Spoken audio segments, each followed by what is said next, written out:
Forget Marvel or DC. Long before capes and comic books, Ireland had its own squad of hyper-violent magical superheroes, the Tuatha Dé Danann. The tribe of the gods, this ancient pantheon, didn't just build Ireland's mythology, they completely and violently conquered the whole island. We didn't arrive quietly. We descend upon Ireland in massive dark clouds, burning our own ships on the shore so we could never retreat. They brought to this island 4 magical weapons of mass destruction.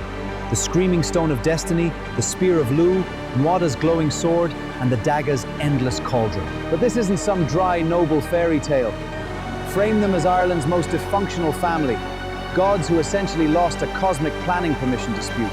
So, who were these legendary Celtic warriors, and how did they go from ruling the heavens to living under your local golf course? Click subscribe to the channel before we dive in. I am King Nuada. I led our people to victory, but kingship in ancient Ireland had strict rules. You had to be physically perfect. Enter me, the Dagda, the absolute unit of the Pantheon. I wield a club so heavy it kills 9 men with one swing and resurrects them with the other. I am the Morrigan, the phantom queen of doom and war. I don't just predict the blood on the battlefield, I absolutely bathe in it. And I am Lugh, the master of all trades, warriors, and kings. When the gods needed saving, they didn't call an army, they called me. This squad of heavy hitters first clashed with the Fir Bolg, the native inhabitants of Ireland, at the first battle of Mag Tuiria. We demanded half the island. They said no. So, we did what any reasonable magical superpower would do. We waged absolute glorious war. The battle was an absolute slaughter. The Tuatha Dé Danann won, but it came at a massive political and physical cost to their leadership.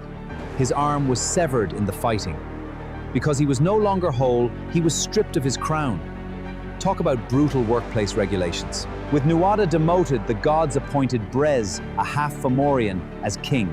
Spoiler alert, he was the worst manager in the history of the superhero universe. Brez enslaved the gods. He literally made the Dagda dig trenches. So the gods overthrew him, sparking the ultimate ancient world war, the Second Battle. Brez ran crying to us, the Fomorians. We were a monstrous, demonic race of sea raiders. We came to completely wipe the Tuatha Dé Danann off the map. I am Balor of the Evil Eye, a Fomorian giant.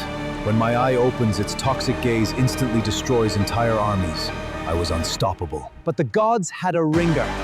Nuada got a fully functioning magical silver arm crafted by a divine physician, and Lugh took command. Balor was my grandfather, but business is business.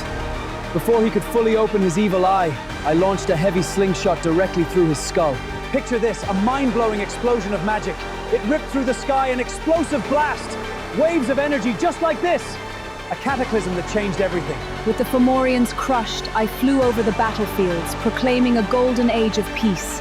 The Tuatha Dé Danann were the absolute, undisputed rulers. They ruled Ireland in absolute magical supremacy for centuries.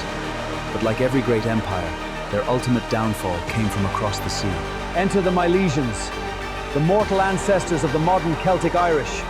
They sailed from Iberia, looking to brutally colonize the island for themselves. When our fleets arrived, these gods panicked. They used their ancient sorcery to summon a massive, unnatural hurricane to drown our ships in the harbor. It was the ultimate magical defense system, but the Milesians brought a weapon stronger than swords or weather manipulation, a poet named Amergin. I stood on the rocking deck and sang the Song of Amergin. My poetry invoked the very soul of Ireland, calming the storm instantly. Defeated on the beaches, the Tuatha Dé Danann were forced into the worst fate imaginable for a god. A bureaucratic land dispute treaty negotiation. The Milesians got the surface of Ireland. The gods? They were legally evicted, forced to take the realm entirely underneath the soil. We didn't die. We just lost the zoning rights. We retreated into the ancient burial mounds, the Seethe, to live in a parallel dimension. That's right. Ireland's supreme magical superheroes literally lost a planning permission dispute and were legally obligated to move into the basement of the country. Over thousands of years, Celtic legends evolved. The mighty Tuatha Dé Danann shrank in the minds of the people, eventually becoming the Aos Sí, the fairy folk.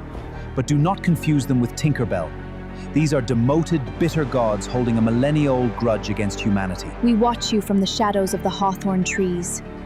If you disturb our fairy forts, we will absolutely ruin your fragile mortal life. This is exactly why, even today in 2026, multi-million euro highway projects in Ireland will physically curve to avoid destroying a single fairy tree. Because nobody, and I mean absolutely nobody, wants to violate the zoning laws of ancient radioactive Celtic superheroes living underground. The Tuatha Dé Danann aren't just myths, they are the bedrock of Irish identity. If you want more Untold, Ireland History Reborn, hit that subscribe button to join the clan. Join the clan every day for one absurd thing from Ireland you will never believe. Subscribe, comment, and share.